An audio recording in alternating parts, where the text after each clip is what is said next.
नमस्कार दोस्तों, मैं ललित सोनी दृष्टि आईएएस की न्यूज ऑन मैप वर्ल्ड श्रृंखला में आपका स्वागत करता हूं। इस वीडियो में हम लोग देखेंगे कि कुछ ऐसी जगह हैं जो आपके लिए इंपॉर्टेंट हो सकती है और पिछले हफ्ते में खबरों में रही है। वैश्विक स्तर पर ऐसी जगहों के बारे में हम लोग यहाँ चर्चा करेंगे और इन्हें हम प्रश्नों के माध्यम से देखने की कोशिश करेंगे। ये वीडियो आपके प्रीलिम्स के लिए काफी इंपॉर्टेंट हो सकता है। अगर आपने हमारा चैनल नहीं सब्सक्राइब किया है तो प्लीज अभी भी कर लीजिए। ये आपकी तैयारी के लिए काफी अहम भूमिका निभाएगा। चलिए तो स्टार्ट करते हैं। हम लोग देखेंगे, पहले आपको पिछले हफ्ते एक प्रश्न दिया गया होगा आपके प्रैक्टिस के लिए, हम लोग उससे स्टार्ट करेंगे और फिर आगे बढ़ने की कोशिश करेंगे। तो हम लोग सवाल देख लेते हैं एक बार। निम्नलिखित में से कौन से देश म्यांमार के साथ सीमा साझा करते हैं? ठीक है, आपको पता होगा म्यांमार अभी काफी खबरों में रहा है, यहाँ पे गृह युद्ध भी चल रहा है। उसके अलावा अगर हम देखें कि आपको पता होगा भारत और म्यांमार के बीच में एक फ्री रजीम मूवमेंट था या फिर फ्री मूवमेंट रजीम थी, जिसको आप कह सकते हैं मुक्त आवाजाही की व्यवस्था थी। और उसको अभी कहा जा रहा है होम मिनिस्ट्री के द्वारा कि हम उसको बंद करने के बारे में सोच रहे हैं। ठीक है, इसकी वजह से भी म्यांमार और भारत जो है काफी खबरों में रहे हैं। तो एक बार देख लेते हैं कौन कौन से देशों की बात कर रहे हैं। चीन, लाओस, थाईलैंड, भारत और बांग्लादेश। नीचे दिए गए कोड का प्रयोग कर सही उत्तर का आपको चुनाव करना है। नीचे कुछ कोड दिए गए हैं जिनमें आपको देखना है कि कौन से ऐसे देश हैं जो म्यांमार के साथ सीमा साझा करते हैं। तो एक बार मैप मैप देख लेते हैं आराम से। ये देखिए, ये आपका म्यांमार है जो कि आपके साउथ ईस्ट एशिया कह लीजिए या साउथ एशिया कह लीजिए, उसका हिस्सा है। ठीक है, तो इसको बढ़ा करके देख लेते हैं यहाँ पे। तो आप देखेंगे कि सबसे पहले तो म्यांमार अपनी सीमा साझा करता है यहाँ पे बांग्लादेश से। ये जो एरिया है बांग्लादेश से सीमा साझा करता है। उसके ऊपर जब हम बात करेंगे तो यहाँ पे इंडिया के साथ, भारत के साथ सीमा साझा करता है। आगे ये चाइना का कुछ हिस्सा है। इसके बाद जब हम नीचे आते हैं तो यहाँ देखेंगे आप एक छोटा सा हिस्सा यहाँ पे ये लाओस के साथ भी सीमा साझा करता है। उसके बाद नीचे थाईलैंड के साथ सीमा साझा होती है इसकी। ठीक है,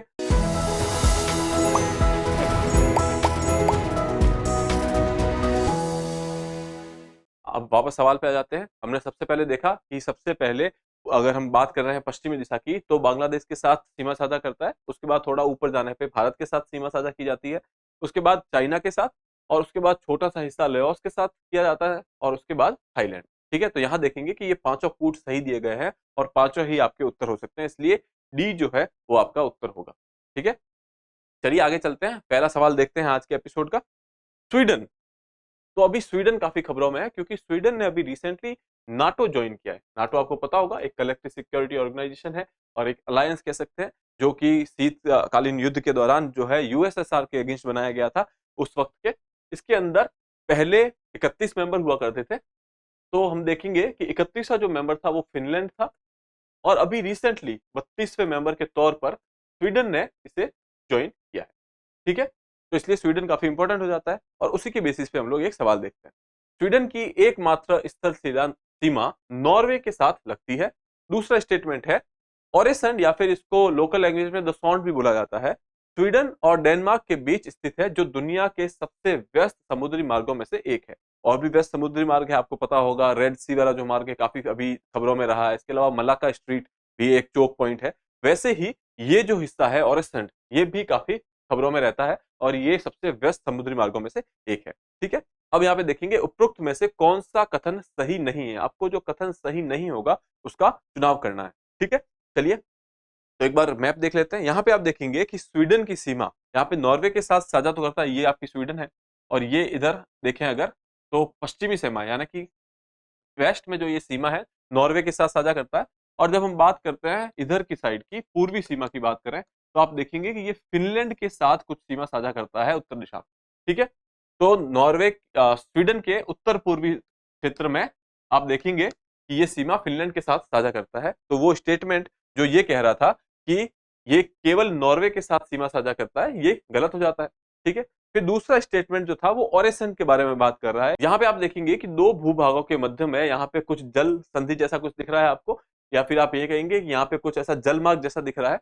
ये जो जगह है इसको ओरेसन कहा जाता है। और यहाँ पे आप देखेंगे कि इन दोनों भूभागों को एक ब्रिज के द्वारा भी कनेक्ट किया गया है, जिसे ओरेस्टॉन ब्रिज के नाम से जाना जाता है।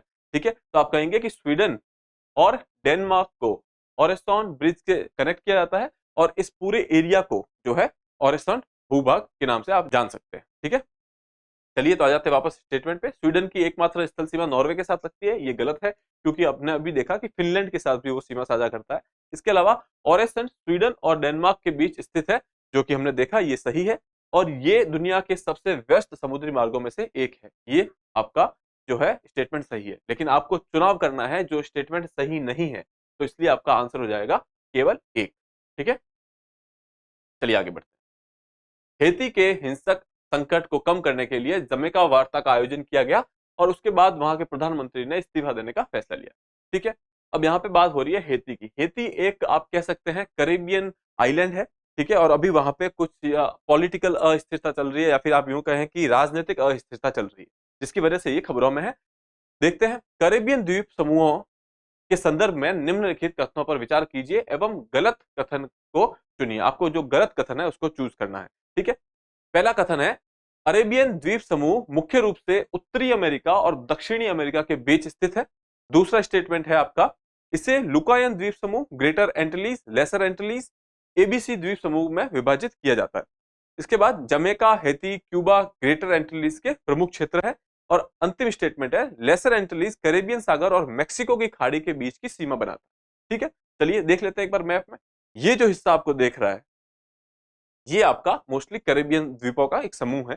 ठीक है, इसके ऊपर का हिस्सा ये आप कहेंगे कि आपका उत्तरी अमेरिका का भूभाग है, और ये जो है दक्षिणी अमेरिका का भूभाग है।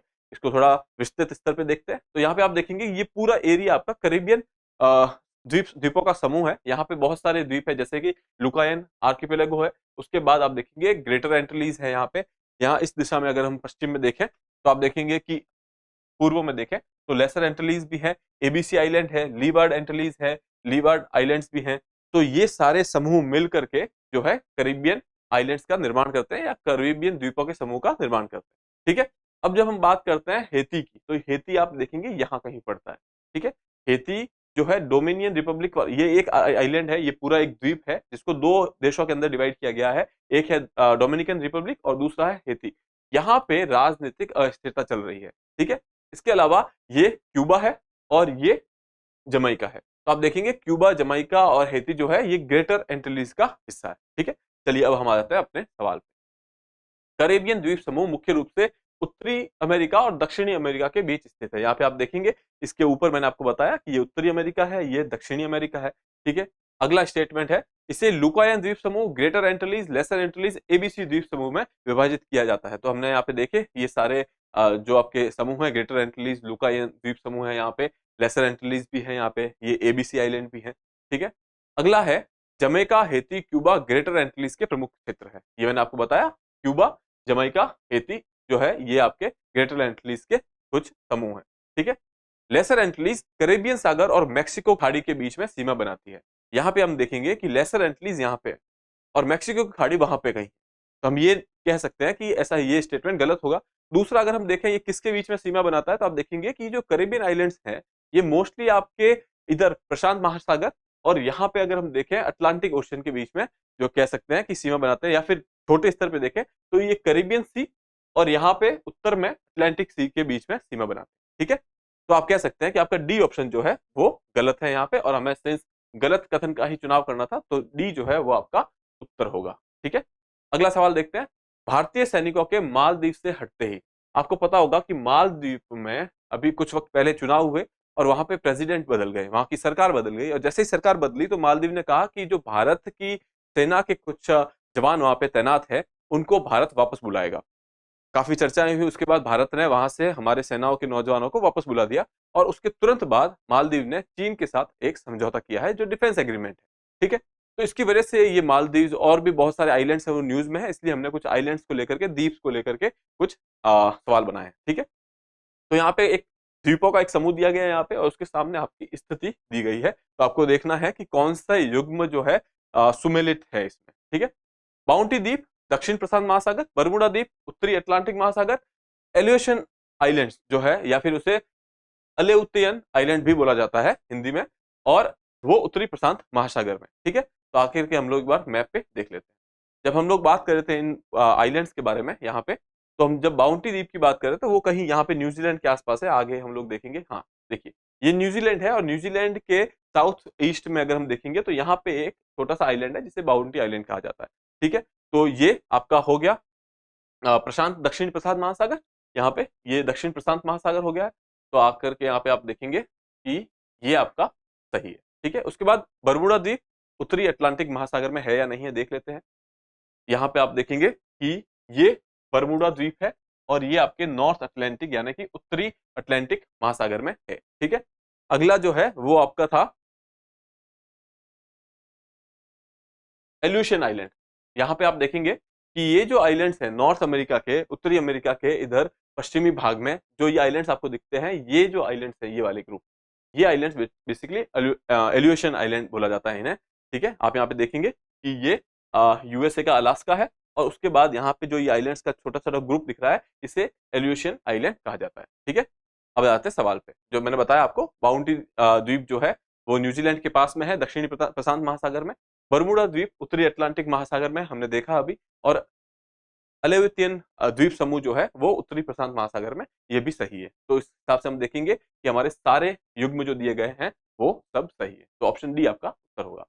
अगला सवाल देखते हैं। हाल में जॉर्जिया ने कोविड के कारण 4 सालों में जो विराम दिया गया था फांसी को, उसको हटाने की तैयारी कर ली है। अब मतलब वहां पे वापस फांसी की सजा दी जा सकती है। ठीक है, इसकी वजह से जॉर्जिया न्यूज में था, इसलिए हमने एक सवाल बनाया। जॉर्जिया की सीमा निम्नलिखित में से किससे नहीं लगती है? काला सागर, रूस, तुर्की या फिर तुर्की, अजरबैजान और अर्मेनिया। ठीक है, आपको यहाँ पे सही विकल्प का चुनाव करना है। आइए मैप पे देख लेते हैं। तो आप देखेंगे कि ये जो हिस्सा है आपको जॉर्जिया यहाँ देखने को मिलेगा यूरोप में। ठीक है, देखिए यहाँ पे हम देखेंगे कि सबसे पहले यहाँ काला सागर, ब्लैक सी जिसे कहा जाता है, तो काला सागर सीमा बनाता है क्योंकि ये जॉर्जिया है। ठीक है, ये जो हिस्सा है ये जॉर्जिया का है और काला सागर इसकी सीमा बनाता है। उसके बाद ऊपर हम देखेंगे कि रूस सीमा बनाता है।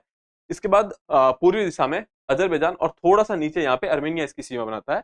और इसके पश्चिम भाग में अगर हम देखें तो तुर्की या फिर तुर्की जो है इसकी सीमा बनाते हैं। ठीक है, तो अब आ जाते हैं वापस। ये देखिए, ये आपका जॉर्जिया है और उसके आसपास की सीमाएं बनाते हैं। लेकिन यहाँ पे देखेंगे आप, कैस्पियन सागर जो है वो इससे काफी दूर है, वो इसके साथ सीमा साझा नहीं करता है। इसलिए आप ध्यान रखिएगा कि केवल काला सागर, ब्लैक सी जो है वो जॉर्जिया के साथ सीमा बनाता है। जॉर्जिया की सीमा निम्नलिखित में से किससे नहीं लगती है? तो आपको देखना है कि किससे ये सीमा नहीं लगती है। शायद मैंने पहले लगती है बोल दिया होगा, लेकिन हमारा सवाल जो है वो नहीं लगती है। ठीक है, तो यहाँ पे देखेंगे काला सागर से लगती है, तो हम कह सकते हैं कि इससे लगती है। तुर्की से भी लगती है, अर्मेनिया से भी लगती है, अजरबैजान और रूस से भी लगती है। तो हम कह सकते हैं कि यहाँ सीमा सबसे लग रही है, मतलब हमारा जो उत्तर होगा इनमें से कोई नहीं होगा, तो डी आपका आंसर होगा। ठीक है, आगे बढ़ते हैं। हाल में ही इंडोनेशिया के सुमात्रा द्वीप पर अचानक आई बाढ़ और भूस्खलन में काफी जनजीवन की हानि हुई है। तो उसकी वजह से इंडोनेशिया आपकी खबरों में रहा है और इसी के साथ हमने आसपास के क्षेत्र को लेकर के सवाल बनाया है। निम्नलिखित जल राशियों पर विचार कीजिए। जावा सागर, टोमिनी की खाड़ी, मलुक्का सागर, सेलेब्स सागर, मलक्का जल डमरूमध्य। ठीक है, यहाँ पे आपको पता होगा मलक्का स्ट्रेट के बारे में आपने सुना होगा, अभी थोड़ी देर पहले मैंने बताया कि ये काफी व्यस्त जल मार्ग भी रहता है। ठीक है, उपयुक्त में से कौन सी जल राशि का संबंध इंडोनेशिया से है? हमें देखना है कि कौन सी जल राशि जो है इंडोनेशिया के संबंधित है या उसके आसपास है। ठीक है, आइए एक बार मैप देख लेते हैं। ये जो एरिया है पूरा, इसको हम लोग इंडोनेशिया कहते हैं। ये एरिया यहाँ से जो आप देखेंगे, ये सुमात्रा फिर जावा, ये वाला एरिया जो है इंडोनेशिया कहा जाता है। अब हम आ जाते हैं अपने जो पॉइंट ऑफ इंटरेस्ट है, जहाँ जिसके बारे में हम लोग बात कर रहे हैं। तो हमने देखा कि यहाँ पे आप देखेंगे जावा सी जो है इंडोनेशिया के संबंधित है, ये इसी में आता है। फिर यहाँ पे गल्फ ऑफ टोमिनी भी इसी के आसपास के क्षेत्र में है। ठीक है, उसके बाद सेलेब्स सी जो इंडोनेशिया के इस क्षेत्र में आता है। उसके अलावा मलोक्का सी भी इसी के अंदर आता है। जब हम बात करते हैं मलक्का स्ट्रेट की या मलक्का जल डमरूमध्य, वो कहीं यहाँ पे है, आप देखेंगे।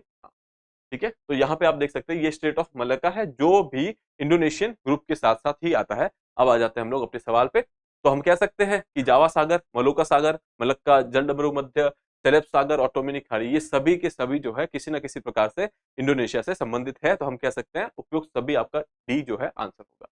अगला सवाल देख लेते हैं। हाल में ही यूरोपियन यूनियन की एक रिपोर्ट के अनुसार यूरोप को निकट भविष्य में विनाशकारी जलवायु परिवर्तन जोखिमों के लिए तैयार रहना होगा। आपको पता होगा क्लाइमेट चेंज काफी न्यूज में रहता है और उसी के बेसिस पे एक रिपोर्ट आई है जो कहती है कि ये यूरोप में इसका खतरा जो है बढ़ सकता है। यूरोप महाद्वीप का वह एकमात्र देश जिसका एक समुद्री तट एड्रियाटिक सागर और दूसरा जो है टेरेनियन सागर से सीमा बनाता है। ठीक है, आपके ऑप्शन है इटली, फ्रांस, अल्बेनिया और क्रोएशिया। ओके, चलिए देख लेते हैं। अब जब हम लोग बात कर रहे हैं एड्रियाटिक सी और टेरेनियन सागर की, तो ये जो हिस्सा है यहाँ पे ये देखेंगे, ये टेरेनियन सागर है और ये आपका जो है एड्रियाटिक सी है। तो यहाँ पे आप देखेंगे ये वाला क्षेत्र जो है एक ऐसा देश है जो इसके साथ सीमा बनाता है। देख लेते हैं इसको। ये देखिए आपका टेरेनियन सागर और ये एड्रियाटिक सागर और ये जो है देश है इटली। ठीक है, तो इटली के उत्तर दिशा में एड्रियाटिक सागर है और आप देखेंगे कि नीचे साउथ की तरफ जो है टेरिनियन सागर है। इटली की शेप भी काफी इंटरेस्टिंग है, आपको देख के लगेगा कि ये एक देश ऐसा है जो काइंड ऑफ बूट की शेप में है। ठीक है, आपको याद रखने के लिए आसान हो जाएगा। तो ये एक ऐसा देश है जो टेरिनियन सागर और एड्रियाटिक सी दोनों के साथ में ये सीमा साझा करता है। ठीक है, तो आप देख सकते हैं। इसके अलावा जब ये जो द्वीप है यहाँ पे सर्दिनिया, सर्दिनिया भी इटली का ही आधिकारिक क्षेत्र में आता है। सर्दिनिया इटली के अंदर में आता है। इसके अलावा जो ये है क्रोएशिया जो है वो बेसिकली फ्रांस के अंडर में आता है। ठीक है, तो आपका उत्तर होगा ए, इटली। ठीक है, चलिए अगला सवाल देखते हैं। रमजान के शुरू होते ही गाजा में इजराइल द्वारा हमला किया गया जिसमें लगभग 67 फिलिस्तीन 67 फिलिस्तीन की मृत्यु हुई है वहां पे। तो ये इशू काफी टाइम से न्यूज में है और अभी रिसेंटली गोलन हाइट्स के बारे में भी बातचीत की जा रही है। तो इसलिए हमने देखा कि यहाँ पे गोलन हाइट्स का संबंध किन देशों से है। गोलन हाइट्स की अगर हम बात करें तो इजराइल ने इसे 1967 वॉर के अंदर जो है ऑक्यूपाई किया था। उसके बाद इन्होंने इसके साथ साथ आपको पता होगा कि एक सिनाई पेनिनसुला है जो इजिप्ट का है और वो और गोलन हाइट्स को इजराइल ने 1967 के अंदर ऑक्यूपाई कर दिया था। फिर 1973 में एक संधि होती है और वो सिनाई पेनिनसुला तो वापस कर देते हैं इजिप्ट को, लेकिन गोलन हाइट्स वापस नहीं करते हैं जिस देश से इन्होंने लिया था। ठीक है, अब देखते हैं कि गोलन हाइट्स का संबंध किन देशों के साथ है। यमन और सोमालिया, लेबनान और सीरिया, इजराइल और सीरिया, इनमें से कोई नहीं। ठीक है, तो एक बात तो साफ हो गई कि इजराइल के साथ का संबंध है, तो बाकी कोई ऑप्शन ऐसा है नहीं। आपको सी आपका उत्तर रहेगा, इजराइल और सीरिया। ठीक है, मैप पे एक बार आकर के देख लेते हैं। अब आप देखेंगे ये जो हिस्सा है यहाँ पे ये इजराइल है। इजराइल के उत्तर पूर्व में अगर हम देखेंगे तो ये गोलन हाइट्स है। ठीक है, यहाँ पे गोलन हाइट्स को 1967 में वॉर के दौरान सीरिया से छीन लिया गया था। ठीक है, ये सीरिया है, ये सीरिया का हिस्सा हुआ करता था पहले और इसे छीन करके इजराइल ने अपने पास रख दिया था। और 1973 में जब संधि होती भी है तो उसमें इन्होंने ये हिस्सा वापस नहीं किया। तो अभी भी ये जो गोलन हाइट्स हिस्सा है वो इजराइल के पास है, इजराइल के ऑक्यूपेशन में है। ठीक है, लेकिन ये संबंध रखता है इजराइल और सीरिया के साथ। ठीक है, आपका उत्तर होगा सी, इजराइल और सीरिया। अगला सवाल देखते हैं जो कि आपके यूपीएससी प्रीलिम्स 2022 के सेट ए का 88वां सवाल है। इसके अंदर दिया गया था निम्नलिखित युग्मों पर विचार कीजिए, जो कि कुछ युग्म ऐसे दिए गए हैं, कुछ ऐसे लोकेशन दिए गए हैं जो समाचारों में रहते थे और उसके सामने उसके देश दिए गए। देखिए आपके लिए न्यूज और जो ये मैप्स हैं वो कितने इंपॉर्टेंट हो सकते हैं और कैसे खबरों के साथ कनेक्ट करके ये मैप्स आपके लिए इंपॉर्टेंट हो सकते हैं, क्योंकि सीधा सीधा सवाल ऐसा ही पूछा गया है कि ये समाचारों में उल्लिखित क्षेत्र है और ये किस देश में है। ठीक है, आपके है एनातोलिया तुर्की, अम्हारा इथियोपिया, काबो डेलगाडो स्पेन और कैटलोनिया इटली। ठीक है, चलिए देखते हैं उपयुक्त युग्मों में से कितने युग्म सम्मिलित है। इनमें से आपको देखना है कि कौन कौन से युग्म जो है वो सम्मिलित है। ठीक है, चलिए जब हम बात करते हैं एनातोलिया की, एनातोलिया आप यहाँ पे देखेंगे ये टर्की में। ठीक है, आपने एनातोलिया का पठार भी सुना होगा, काफी फेमस है और अभी रिसेंटली यहाँ पे एक अर्थक्वेक भी आया था। ठीक है, एनातोलिया में एक फॉल्ट भी है। ठीक है, जिसे आप भ्रंश कहते हैं। ठीक है, तो इसलिए एनातोलिया काफी फेमस हो जाता है, काफी इंपॉर्टेंट भी हो जाता है हमारे लिए। ठीक है, जो कि है तुर्की, तुर्की में या फिर तुर्की में। ठीक है, अगला है आपका अम्हारा।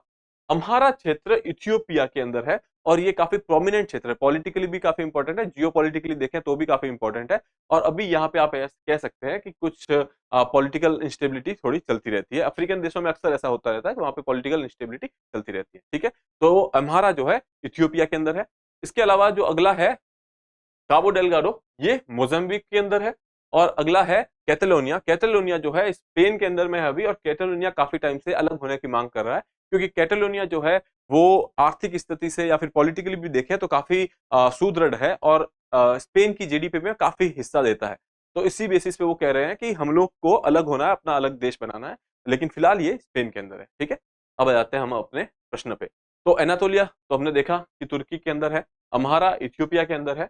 जब हम कैटलोनिया की बात करते हैं तो वो स्पेन में है, तो ये एक ठीक से नहीं किया गया है सम्मिलित। और काबो डेलगाडो जो है वो मोजाम्बिक में है, तो इसलिए हम कह सकते हैं कि ये भी सम्मिलित ठीक से नहीं किया गया है। ठीक है, तो यहाँ पे जैसा कि मैंने बताया कैटलोनिया जो है स्पेन में है और काबो डेलगाडो जो है मोजाम्बिक के अंदर। ठीक है, तो आप कह सकते हैं कि ये लास्ट के जो दो है वो सुमेलित नहीं है, केवल दो ऑप्शंस, दो युग्म आपके जो है सुमेलित है, तो आपका आंसर होगा बी, केवल दो युग्म। ठीक है, अगला सवाल देख लेते हैं, जो कि आपके लिए एक अभ्यास का प्रश्न रहेगा, जिसका आंसर आपको खुद देना होगा, कमेंट बॉक्स में देना होगा। ठीक है। भूमध्य सागर के संदर्भ में निम्नलिखित कथनों पर विचार कीजिए। पश्चिम में यह जिब्राल्टर की संकीर्ण जल डमरू मध्य के माध्यम से अटलांटिक महासागर से जुड़ा हुआ है, और दूसरा, सुदूर उत्तर पूर्व में ये डॉर्डेनल्स जल डमरू मध्य और मरमरा सागर तथा बॉस्फोरस जल डमरू मध्य के माध्यम से काला सागर से जुड़ा हुआ है। ठीक है। तो आपको ये दोनों स्टेटमेंट कंसीडर करने हैं। इसमें से आपको देखना है कौन सा और कौन से स्टेटमेंट सही है, और इस उत्तर को आपको कमेंट बॉक्स में हमें देना है। इसी के साथ आज के इस वीडियो को मैं यहीं विराम देता हूं। मैं फिर मिलूंगा आपसे अगले हफ्ते में। तब तक के लिए have a good day. Thank you.